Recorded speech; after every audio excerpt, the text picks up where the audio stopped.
Hey everyone, 24/7 here, and welcome to my AEW WrestleDream 2025 review.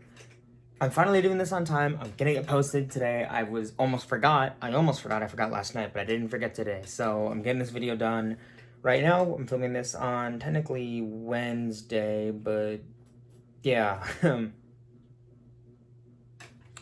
Yeah, let's talk about this show. I liked this show.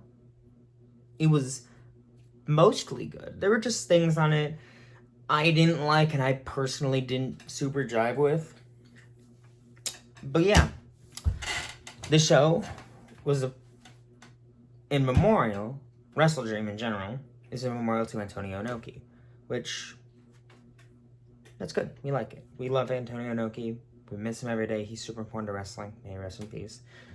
And since the show was in St. Louis, Missouri, it was also honoring Luthez, who, for not younger people, but like people who don't know super old wrestling history, Luthez is one of, if not the most important wrestlers to ever exist. One of Steve Austin's signature moves is called the Luthez Press. He did that move all the time. I don't want to ramble too long. I don't want this video to be another almost hour, 40-minute video. When I get this done, I don't want to waste too much of your guys' time. So let's talk about the show. This show took place on October 18th, 2025 in St. Louis, Missouri at the Chaifetz Arena. I don't know how you say that. I think that's how you say that. It is St. Louis University campus, so that's very nice. So the show technically, I must stress, opened with like the second half of the pre-show match. How does that happen? I'm not going to talk about that match. It was FTR versus Jet Speed, but why did that happen? Weird. I'm not going to talk about it. I'm not talking about anything on the show over there, so let's talk about it. Opening match is Jamie Hayter taking on Tekla, and everyone was banned from ringside. So, and I forgot the name of the group for Tekla's group. I think it's like Sky Blue and Julia Hart, I think that's the group. And then Jamie Hayter had Princess Animata, I think her name is? Something like that. Yeah, so I love both of these two. I did not know who I wanted to win. I went back and forth. I'm sorry I didn't do predictions for this, by the way. I've been too busy playing a certain video game to do that, so forgive me. But yeah, I really enjoyed this match. I really like these two's chemistry. I really like Tekla's whole like creepy vibe. I miss creepy in my wrestling. Nothing is not scary in wrestling anymore. After Bray Wyatt, how could you follow something like that? I think if people were scared to for a long time. So seeing Tekla do something like this is wonderful. I love the spider crawl. That's always gonna get a pop out of me, especially as a horror fan. And Jamie Hayter is so fucking cool. I must say, I love Jamie Hayter's attire. I love like the neck part of her attire. She looks so formal. She's so fucking cool.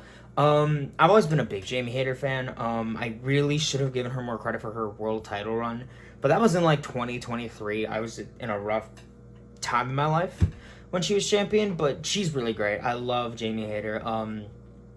This was just a really good match, really good back and forth. I really thought Tekla was gonna win, but Jamie pulled off the win, which I'm more than happy with Jamie Hayter winning. Just like I said, good back and forth between these two. I felt like Tekla got slightly overconfident. She was really pushy towards the ref. Like, she didn't hit the ref at all, but she got like really pushy, if that makes any sense at all. Yeah, so Jamie Hayter won. I'll give the match 3 stars. It was a really good match. I wish I could talk more about the show, but it was a few days ago. I've been through a lot. I don't want to waste time. I just want to get this train wreck rolling, you know? But yeah, afterwards, Jamie Hayter celebrated the Queen Animata, and then you see Tekla's group just staring, watching. So you know this feud is going to go to Blood and Guts, which I'm super excited for. I think that'll be good. Next, Jurassic Express take on the Young Bucks in a $500K tag team match. So the winner would get $500 cash prize. It was really fun. It was a very fun match. if a little too long. I really like this match because I think when the Young Bucks put on a good match, they put on a good match, and I love Jurassic Express. I've always been a big fan of theirs. Wasn't a fan of the Jack Perry heel turn, though I did like Luchasaurus when he was Killswitch. I really liked that. I really liked his relationship with Cage. This match was really good. Nice back and forth. Young Bucks just being cocky assholes, and they're so good. Jurassic Express, I miss their chemistry. I love tall guy, short guy tag teams. I think they tend to work really well, and they're no exception.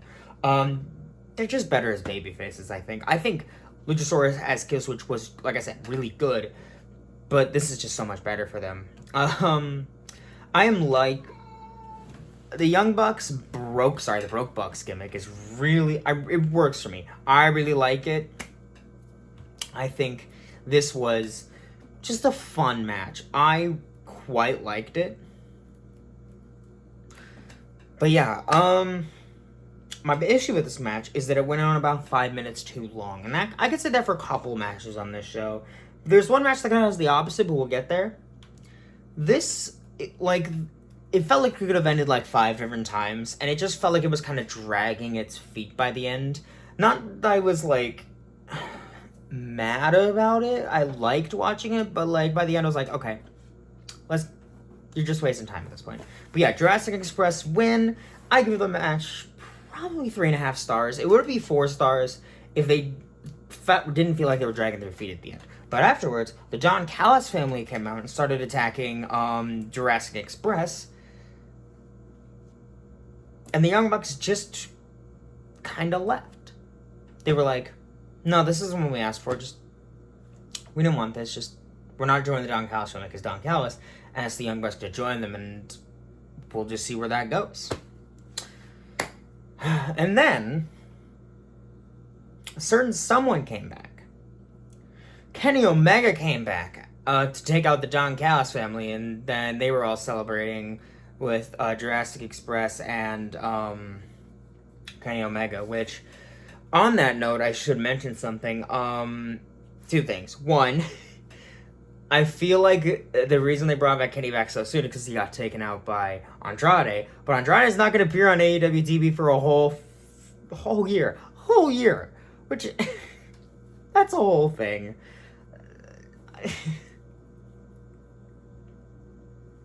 It's just funny how shit like that happens nowadays. Like, that sounds like something that would happen in, like, the old, like, what is it? Territory days of wrestling. Not something in 2025, so that's wild. But also, I should mention that Kota Ibushi's gonna be injured for, like, 2 years. I love Kota Ibushi. I think he's fantastic. It just sucks that he's so injury prone, you know? Speaking of injury prone, that's another video I'll talk about later. But yeah, I like the match. It just dragged his feet by the end, but the return at the end was pretty cool for Kenny Omega. I'm kind of curious to see where that's gonna go. I could see that going into like a big blood and guts match, maybe, of like the Don Callis family versus like Kenny, fucking Jurassic Express, and like some other guys, maybe just putting that in a big match. Who knows? Next, Hurt Syndicate. So that's Bobby Lashley, Shelton Benjamin, and MVP take on The Demand. So that's Ricochet, Bishop Khan, and Toa Leona in a trios match, also to determine the number 1 contenders to the trios titles. I think these guys were like 2-2 going into this match, so it was like a big blow off to the match, and I liked it. I don't know if I liked it as much as I think I liked it as much as the what show was it? Was that All Out? No, that was that Forbidden Door? I don't remember. It was something. I think it was All Out. I'm almost positive. Their last trios match on I almost said PLE pay-per-view. Their last pay-per-view trios match. I liked this match. It was pretty good. I preferred their weapons match. I think it was on Dynamite I think it was Collision. Don't hold me to that. Yeah, I like all the guys in these match. Weirdly, the Demand are really growing on me. I really like them as a group. It's something for Ricochet to do, because I feel like for a little bit there, he was just kind of doing nothing, being kind of a shit heel. Not a shit heel. Just shitting on people on Twitter, which is hilarious. He should keep doing that, by the way. I love Ricochet on Twitter. He's I will never not like Ricochet. You could never get me to hate Ricochet in any way, shape, or form. So I texted Zach during the Hurt Syndicate's entrance. I'm like, how the fuck are these guys so goddamn cool? And they never fucking age either. They're just so cool, because they are cool. They're extremely cool. Great match. I can't even say great match. I thought it was a really good trios match for what it was. I think this was the revenge match for Hurt Syndicate, because they got pinned for the first time. Shelton Benjamin or Bobby Lashley, because they've been very well protected since they joined AEW. So, having them get this big win was really good for them. So Ricochet was just in the ring. He knew he was done for. So Bishop Khan pulled him out, so Ricochet didn't have to get hurt, and he took all the big moves. They got hit by a spear by Bobby Lashley for the Hurt Syndicate to win. So they're the new number one contenders for the Trios Championship. Which is weird, because I don't think Hurt Syndicate are baby faces. And that's the thing we'll get to later. In like, about 4 matches. Let's talk about the TNT. Oh yeah, the match. 3.5 stars. It was a good match. Next, Kyle Fletcher takes on Mark Briscoe. Again, a good match. They got really good by the end. This match was 25 minutes long. Match didn't need to be 25 minutes long. Just saying. Didn't need to be 25 minutes long. But it was still a damn good match. I will say it now. I've said it before. I'll say it again. Kyle Fletcher is a future fucking main eventer. He's so goddamn good. Kyle Fletcher's great. I love Kyle Fletcher. I love what he's doing right now. I'm, like I said, not a Don Callis guy. I don't like his group. It just feels like they're perpetually getting bigger for no inherent reason. There are stars in there, and we will get to. There's 3 people in the Don Callis film I really like, and they're all featured very heavily and prominently, and I cannot wait for more of it. And Mark Briscoe. How do you hate Mark Briscoe at his age, for him doing as good as work as he's doing? Respect to him. And I know I've said it before, it's hard on anyone to basically not, because Mark Briscoe kind of not saying he's not a singles. He wasn't really from what I recall of Ring of Honor, I never really saw him as a singles guy. So basically carrying on the legacy of fucking Jay Briscoe, because he's doing so great. I feel like they don't, I don't know. He's as much his own wrestler, and it doesn't feel like they're just pushing him because of Jay. He has proven his worth day in and day out. I fucking love Mark Briscoe. He's great. TNT Championship. Good match. Really good match by the end. I'd say the last, 10 minutes of this match. Big move. Big move by Kyle Fletcher, and Briscoe would not stay down. Kyle Fletcher is so good. And Mark Briscoe's so great. I think they were tied before this. I didn't even know they had matches before this. It shows how much I pay attention. Like I said, really good match between these guys. Like I said, it's a little long, but that last 10 minutes, there was just big move after big move after big move between these guys. Neither of them would fucking stay down, specifically Mark Briscoe, because he does not know how to stop. He will keep getting up, because that is his whole thing. But yeah, he finally got taken out. Kyle Fletcher retains. There was no doubt in my mind that Kyle Fletcher would retain. I am curious to see who beats him, though. But yeah, this was a really good match. I will give it 4 stars. This is probably my favorite match of the show so far. But the only reason it's not a 5-star match, or even a 4.5-star match, I would say, is because, like I said, it's another problem of this match is too long. Now, let's talk about a match that I'm actually kind of not disappointed by, just kind of underwhelmed me. It was still really good. I must stress that I really like this match. I think it just felt short, because it was short. It was 10 minutes shorter. Chris Statlander defends the AEW Women's World Championship against Timeless Toni Storm. I fucking loved the build to this match. I don't care what anyone says. I love Toni Storm's lesbian drama. It's fucking wonderful. I'm saying this, and Zach is gonna... This might make people feel weird. Not feel weird. I genuinely think, right now, my favorite active wrestler to watch right now, the one wrestler who I'm so genuinely excited to watch week in and week out, is Timeless Toni Storm. She is endlessly entertaining.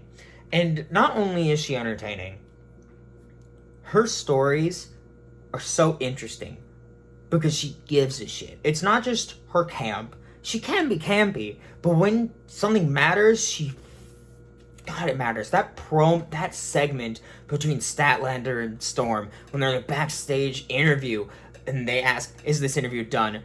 Good. They immediately go to the ring to start dueling it out, and that scene where they give the belt to that person, go on their knees like, hit me with it. It was so good. I really enjoyed it, and Chris Statlander's great. She got the big entrance today. Her first defense as champion. And she got the big glory on this show. She looked great. These two really gave it their all. Too bad. It was 15 minutes, though. And you would think, oh, that's not too bad. It just felt short. It wasn't that short, but it felt short. I felt like it could have gone a little longer, and there were just kind of some slow parts in there. A lot of submission moves. Chris Statlander had Toni Storm in a bunch of arm bars and shit. It was really good. I really liked Toni's performance. I don't know how I felt about the hallway makeup. It was kind of Joker-like, which is weird for me because my favorite band just released a song with a Joker in it, but yeah, this was just a good match. I really, really enjoyed it for what it was. Statlander retains after hitting the, correct me if I'm wrong, it's Saturday Night Flight, I think it's called? I don't know. But yeah. Oh, Saturday Night Fever. I think that's what it is. Don't hold me to that. But yeah, this is a really good match. I liked it, and we'll get to something later. Actually, right after the next match. So then guess whose fucking ass decided to show up afterwards? Fucking Mercedes Moné. Came out for an open challenge. Well, she put her TBS on the championship on the line, and another champion would come out. But she told Chris Statlander to get the fuck out of her ring. And I texted Zach so fucking angrily. Because I knew what they were doing. I knew what the fuck they were doing as soon as Moné fucking came out. And stood there with Chris Statlander. But we'll get to that. Who enters Mercedes challenge? But Ring of Honor interim Ring of Honor Women's World Television Champion, Mirai Shirakawa. So she's an interim champion. And Toni Storm, Chris Statlander, 3.5 stars. Pretty good.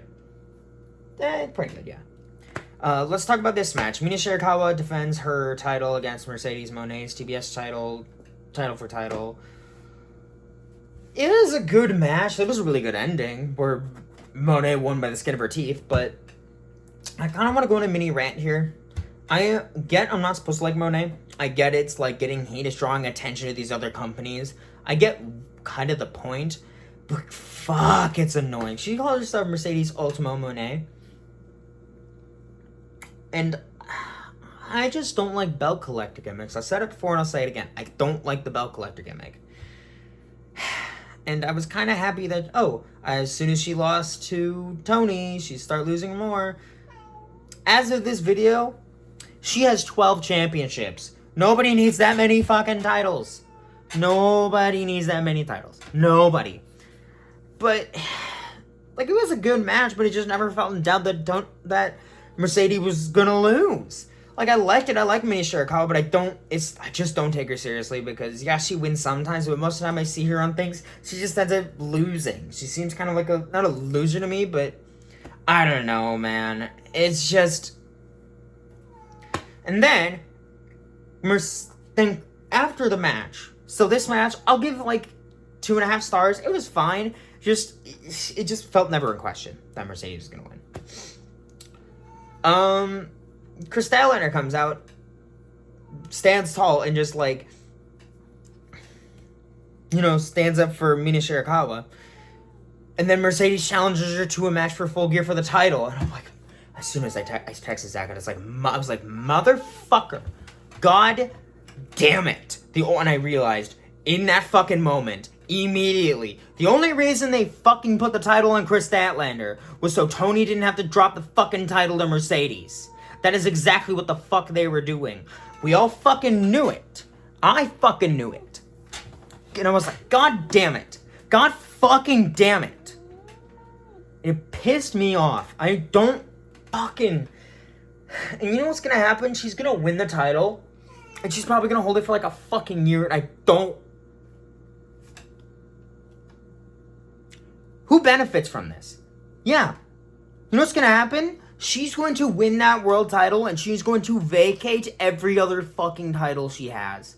Because it doesn't matter. I'm telling you now, whoever beats her will not matter. It's not gonna matter. Because it's not gonna be Toni Storm. It's not gonna be Chris Statlander, because you know what Toni Storm and Mina Shirakawa are gonna do? They had a segment afterwards, where they were, which by the way, I like it. They both agreed they have nothing.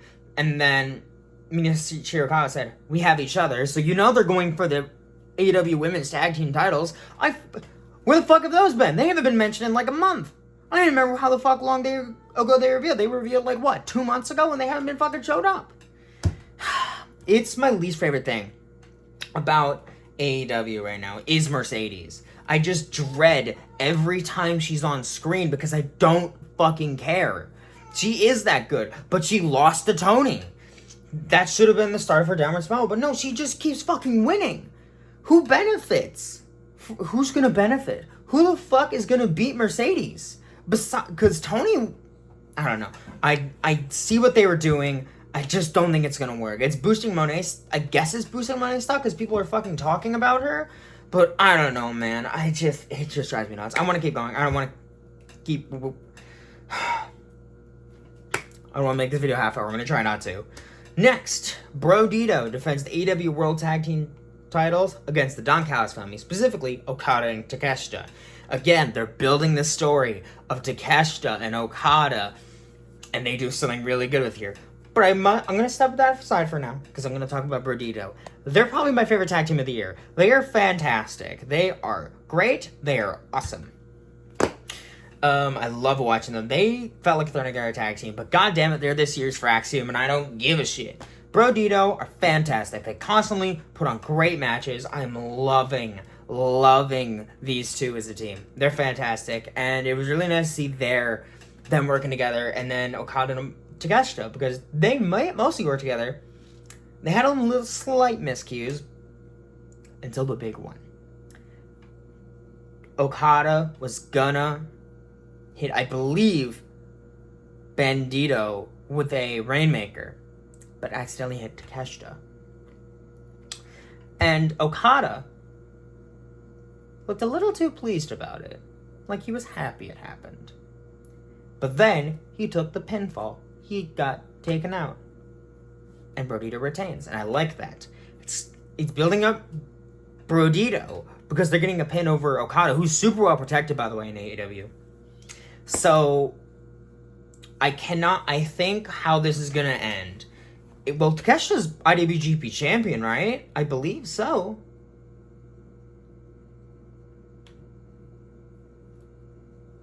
Yeah, he's IWGP World Champion right now. I could realistically see him being the one to take...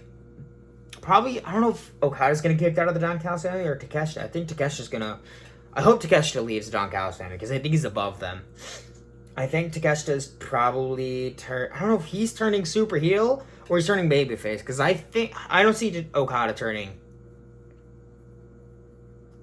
I could see him turning more heel. But I think what's going to happen is Takeshi's going to beat the shit out of Okada and turn babyface. I think that's going to happen. He's going to leave the Don Callis family. But yeah, this is a good match. I really liked it. Next, the AEW World Champ. I'll give the match 3.5 stars. It was, again, maybe a little too long. It shouldn't have been a half hour long. Like this video should be a half hour long. But this was still a good match. It built up a story, one of my favorite stories in AEW right now. So I cannot wait to see that eventual match between those two. Next, AEW World Championship match is Hangman Page defense against Samoa Joe. This is a good match. I like it. It's fine. My issue is that this felt like a filler feud. Like, yeah, there was no doubt Page was going to win, and he did win. Decisively, mind you. It was still a good match. Page got that monkey off back of finally beating Joe. It was a good match, good back and forth. You can generally rely on these two guys to have a good match with each other, especially kind of a stiff match. Yeah, this is probably my least favorite match of Page's title run so far.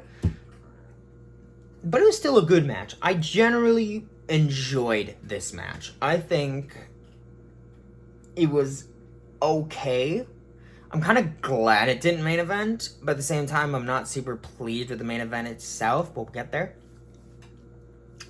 But yeah, it was a good match. I liked it. Paige retains. I'll give it 3 stars because it was a good match. I can't stress enough that, you know, these two guys, they're going to have a good match. It's just kind of like the Mercedes match, but not as bad of like, it was never in doubt that Paige was going to lose. What I didn't expect, though, was the Ops turning heel. Beating the shit out of Hangman.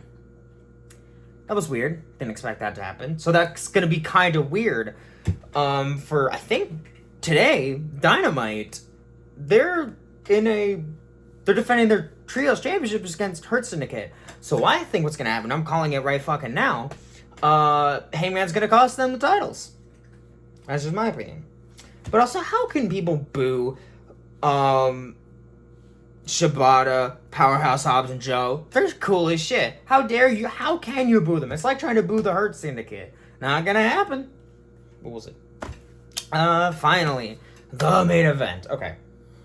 Darby Allin takes on Jon Moxley in an I Quit match. How the fuck are these two gonna say I quit? Spoilers, they didn't. Neither of them did, actually. I mean, kind of Moxley, but not really. This match. Look, it's Darby Allin and Jon Moxley in a fucking I Quit match. How the fuck do you think it went? Stupid bullshit. They were actively trying to fucking kill each other in this match. Darby just took so much shit. I'll name 3 spots that stood out to me. First, basically you take, I don't know what the fuck it was, like some wooden stick or some shit. I think Moxley shoved it underneath fucking Darby Allin's fingernail, which, fuck, I had to look away. And mind you, I like Terrifier. I'm a Terrifier fan. And this shit creeped me the fuck out. Because I know that's like CG, that's not real. It's probably props and like makeup artists and shit. Like that's practical effects. This is real as shit. Dumb.